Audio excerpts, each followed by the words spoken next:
Tu vas manger comment? Tu vas t'habiller comment? Ta maison sera dans le noir.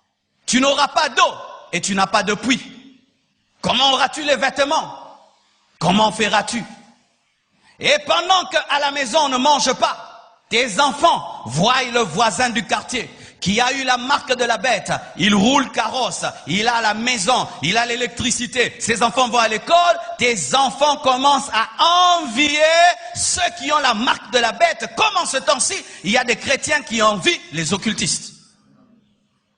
Et un jour, ton enfant revient, il a la marque de la bête, il revient avec un téléphone. Mais comment tu as acheté? J'ai pris la marque. Mais sache que la marque de la bête n'est pas seulement une puce électronique, c'est une puce reliée à des démons. Car la Bible dit que Dieu ne pardonne pas à celui qui a la marque. À qui Dieu ne pardonne jamais? Dieu ne pardonne jamais aux démons. Un homme qui a la marque de la bête est considéré comme un démon.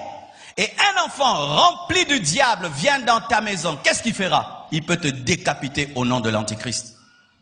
C'est alors que la Bible dit que je ne suis pas venu apporter la paix, mais l'épée. L'homme aura comme ennemi les hommes de sa propre maison, les personnes de sa propre maison. Pourrez-vous vivre en cette période-là?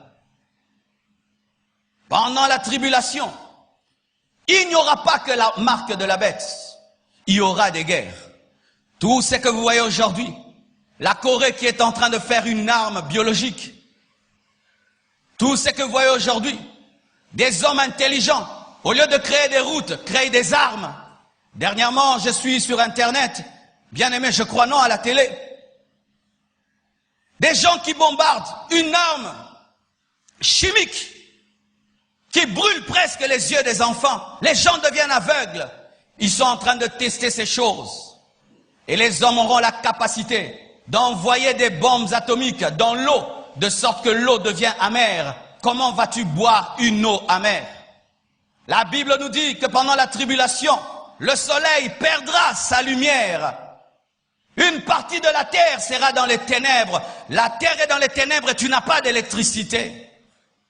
La Bible nous dit que dans la tribulation, des scorpions mordront les hommes, des épidémies, où tu es malade, agonisant pendant 5 mois. Et tu demandes la mort fuit loin de toi. 5 mois d'agonie, rien qu'une malaria d'1 mois, voilà comment nous tremblons. Mais 5 mois de maladie, mais tu cherches la mort et la mort fuit loin de toi. Même si on te tue, tu ne meurs pas pendant 5 mois. Pourriez-vous vivre cela? La Bible nous présente que l'iniquité va croître. Que c'est terrible, frère. Pour ma part, logiquement, si Jésus-Christ revient, et je rate l'enlèvement, mais je me répands, et puis je commence à craindre Dieu, jusqu'à ce que les 7 ans soient passés, et que le millénium arrive. Mais la Bible nous dit que pendant la tribulation, le péché va grandir, de sorte que Golgotha sera appelé Sodome et Gomorrhe.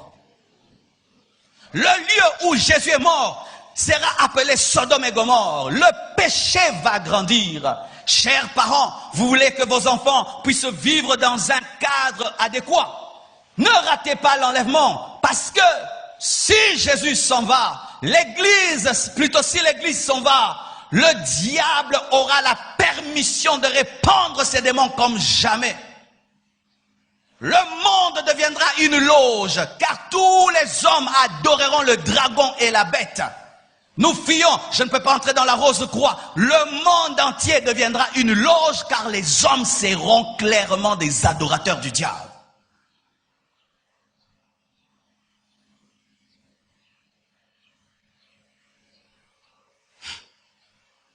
Chez moi à la maison, je n'ai même pas un poulailler. Chez moi à la maison, je n'ai même pas un jardin où je plante même une tomate. Maintenant, tu ne peux pas acheter, tu ne peux pas vendre. Tu n'as même pas un poulailler. Tu n'as même pas des tomates. Comment vas-tu vivre? C'est pourquoi je dis ceci aux familles qui vont rester. Achetez beaucoup de jeans. Je suis très sérieux parce que tu ne peux pas acheter les vêtements. Les jeans, ça dure. Ça peut faire 3 ans et demi. Achetez beaucoup de jeans. Et je dis aux familles, si Jésus-Christ revient et qu'un pasteur reste, vous pensez que le pasteur va commencer à prêcher ici? Ta maison deviendra ton église. Ces temples-ci seront récupérés par l'Antichrist. Parce que si tu vas prêcher clairement Jésus-Christ, tu seras décapité. Nous allons revenir au système des églises des maisons, comme au temps de l'église primitive, après l'enlèvement. Les gens qui auront la vérité, qui se sont repentis, vont commencer à vivre dans des maisons. Et comme on ne va pas avoir les unités pour envoyer les SMS, les gens vont commencer à s'écrire à nouveau des lettres. Tu as le temps. Ou mercredi on te prêche, vendredi on te prêche. Si Jésus-Christ s'en va, tu vas chercher un prédicateur. Tu vas chercher un prédicateur. Tu vas chercher les prédicateurs. Pendant que vous avez l'occasion d'écouter la parole, répentez-vous, répentez-vous, répentez-vous, répentez-vous, répentez-vous. C'est pourquoi je poste cette vidéo sur Internet. Et au jour de l'enlèvement, si tu as encore les unités, suis-la sur YouTube. Je vous assure, cette vidéo va aider beaucoup de gens dans l'enlèvement, dans la tribulation. Voici ce que le Seigneur me dit de dire aux gens. Tu es dans une famille de 10 personnes et 9 sont enlevés. Tu restes seul à la maison. Ça peut te pousser à te suicider. Ne te suicide pas. Oui, beaucoup de gens vont se suicider.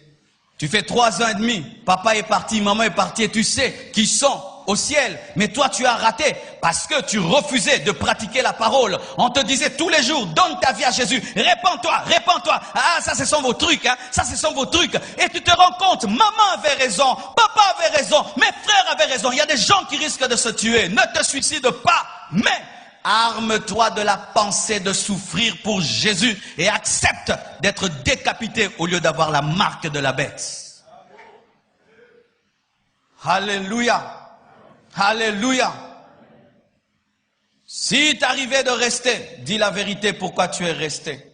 Car beaucoup de gens qui vont rater l'enlèvement vont commencer à dire que Dieu est injuste. Moi, son enfant, pourquoi il me fait ça? Dis la vérité. J'étais un chrétien hypocrite. J'étais un chrétien hypocrite. J'étais un chrétien hypocrite. C'est pourquoi je suis resté. Mais Seigneur, pardonne-moi et donne-moi la force de t'aimer. Et si je dois accepter le sacrifice de ma vie, que je l'accepte. Car il est écrit, celui qui acceptera de perdre sa vie la retrouvera. Mais celui qui la gardera la perdra.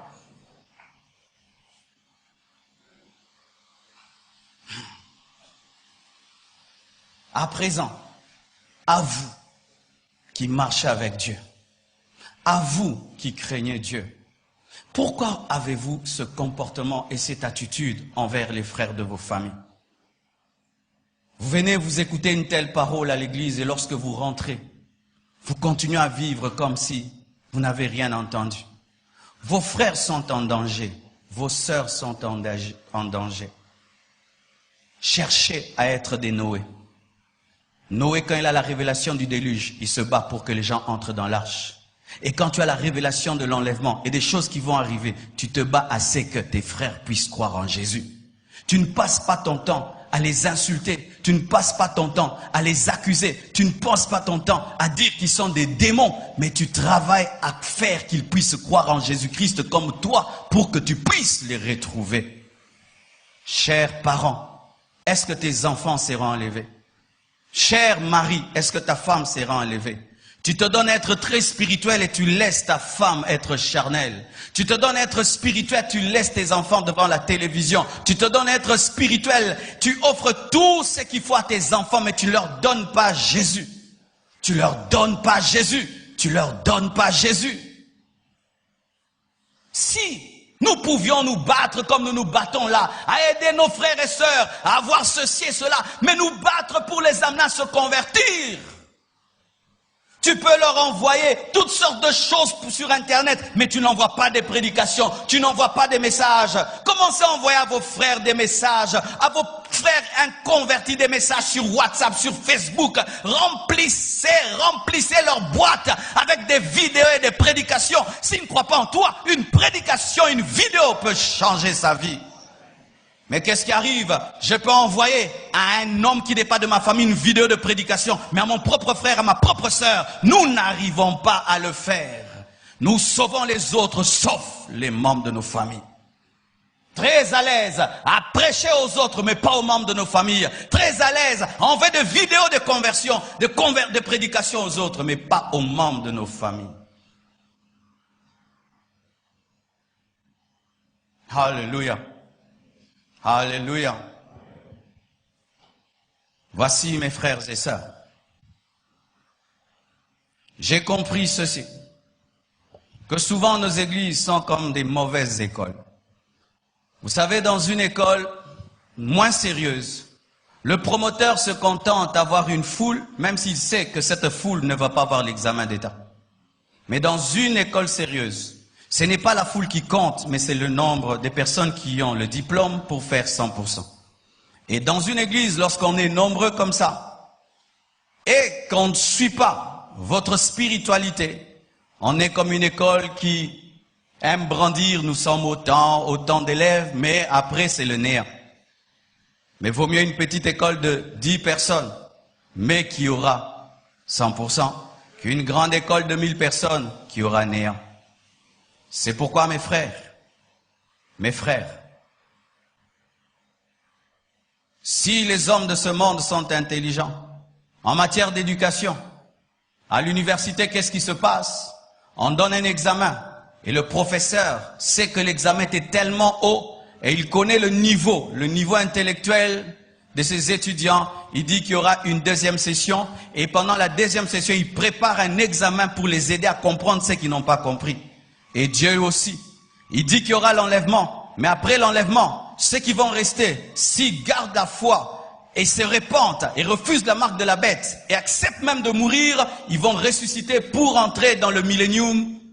Nous, l'Église, nous prêchons quoi? L'enlèvement et nous prêchons le millénium, mais nous ne prêchons jamais la période de 7 ans, alors que pendant la période de 7 ans, la Bible dit qu'il y aura un peuple tellement nombreux qu'on ne peut les compter. Qu'est-ce que je veux dire? Nous ne devons pas faire semblant. Nous savons que dans nos familles, sur 10 personnes, il y a peut-être 3 qui seront enlevées, n'est-ce pas? Mais alors, ces personnes qui ne seront pas enlevées, qui resteront, qu'est-ce que la Bible leur dit? La Bible leur dit de croire en Jésus-Christ, de tenir ferme et ne pas avoir la marque de la bête. Allez leur dire cela.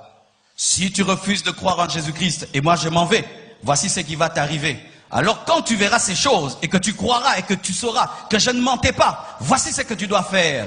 Fais de ton mieux pendant 7 ans de garder la foi. Et j'aimerais vous dire, ce n'est pas que je suis venu vous faire peur. Je suis venu vous dire la vérité, car beaucoup entre nous, nous venons à l'église le dimanche. Mais tu vois, tu as un copain, tu t'enivres, tu me voles, tu triches, tu trompes, mais tu viens à l'église. Alors, nous avons des gens qui viennent à l'église, mais qui ne se préparent pas à l'enlèvement. Alors, comme ils ne se préparent pas à l'enlèvement, disons-leur la vérité, vous allez rester, mais faites attention, ne prenez pas la marque de la bête, répentez-vous. Non, comment le pasteur peut nous dire ça? Mais quand je regarde vos vies, samedi vous êtes dans les boîtes. Vous êtes dans le péché, même si vous priez. Vous trichez à l'école, vous volez au travail. Vous avez des ennemis, vous avez des rancunes. La sanctification n'est pas votre priorité, mais c'est la bénédiction que vous voulez. Alors lorsque un pasteur voit cela, alors il peut comprendre que ces gens ne vont pas partir. Alors ils ont besoin de voir pour croire. Alors vous verrez. Alors vous verrez. Vous verrez. Vous verrez.